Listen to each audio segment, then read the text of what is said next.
Dans ce cours, nous allons voir comment insérer et personnaliser une lettrine sous Word 2010. Alors la lettrine, pour ceux qui ne connaissent pas, c'est la première lettre d'un paragraphe que l'on va modifier. Vous savez, comme les anciens livres, vous avez par exemple un L ici qui serait plus grand, qui serait d'un style d'écriture différent et qui serait éventuellement d'une autre couleur. Donc pour cela, nous allons placer notre curseur dans le paragraphe où l'on veut notre lettrine et nous allons cliquer sur le menu Insertion, puis sur l'icône ici Lettrine. Comme j'ai un petit triangle, j'aurai un sous-menu qui va apparaître. Actuellement, ce qui est sélectionné, c'est aucun. Effectivement, je n'ai aucune lettrine.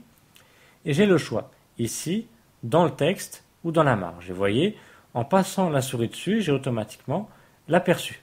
Alors, soit dans le texte, automatiquement il décale le texte, et dans la marge, la lettrine se met bien évidemment dans la marge. Donc je vais cliquer ici, moi, sur dans le texte. La lettrine est mise, elle est toujours sélectionnée, je peux aller dans Accueil et lui changer sa mise en forme, sa taille, la couleur éventuellement si je veux la mettre en rouge, etc. Vous voyez, taille, je peux même la mettre très petite, mais ce n'est pas l'utilité de la lettrine. Alors, ça, c'est pour une lettrine classique. Donc, j'ai placé mon curseur dans le paragraphe voulu, je suis allé dans le menu Insertion, j'ai cliqué sur Lettrine, puis par exemple dans le texte. Pour l'enlever, je reclique sur Lettrine et puis aucun. Pour la personnaliser, pour l'agrandir, pour changer la distance par rapport au texte, vous voyez ici, dans le texte, automatiquement, j'ai un espace assez faible entre la lettrine et le texte. Donc pour changer ça, je vais aller toujours sur le menu Lettrine et je vais cliquer sur Options de lettrine. Une fenêtre apparaît, je retrouve mes trois rubriques, aucune lettrine, dans le texte ou dans la marge. Je vais cliquer par exemple sur dans le texte, dans la marge, ça reviendra au même, c'est le même principe. J'ai ici la possibilité de modifier la police. Alors ce qui n'est pas très pratique parce que ici on n'a pas l'aperçu. Donc ce que je vous conseille c'est de changer la police après. Donc je vais prendre ici par exemple Mistral. J'ai la hauteur par rapport aux lignes, c'est-à-dire qu'ici mon L va représenter 3 lignes, c'est-à-dire va être aussi grand que mes 3 premières lignes.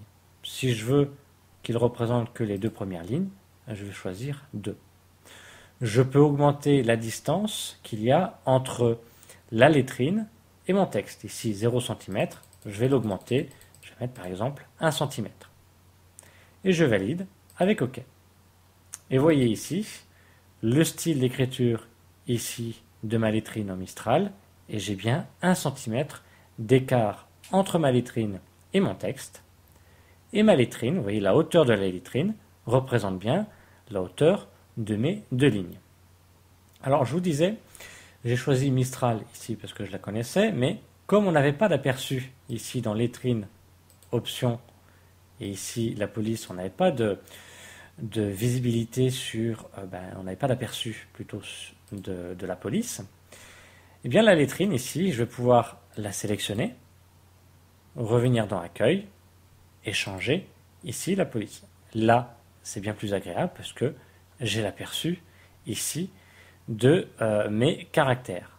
Je vais choisir par exemple Bernard, je désélectionne et automatiquement j'ai bien l'aperçu qui s'est actualisé, mon texte qui s'est actualisé. Je peux à tout moment revenir dans Insertion, Lettrine, puis dans les options pour changer justement ces options. La distance, là je trouve qu'elle n'est pas terrible, je vais choisir juste 0,2. La hauteur de la ligne, je vais lui dire par exemple 3 et je valide avec OK. Je peux bien évidemment à tout moment, comme je vous l'ai indiqué, sélectionner ma lettrine, revenir dans Accueil et lui appliquer la mise en forme que je veux, y compris les effets que je veux sur le texte. Je désélectionne et voilà. Nous avons vu comment insérer et personnaliser une lettrine sous Word 2010.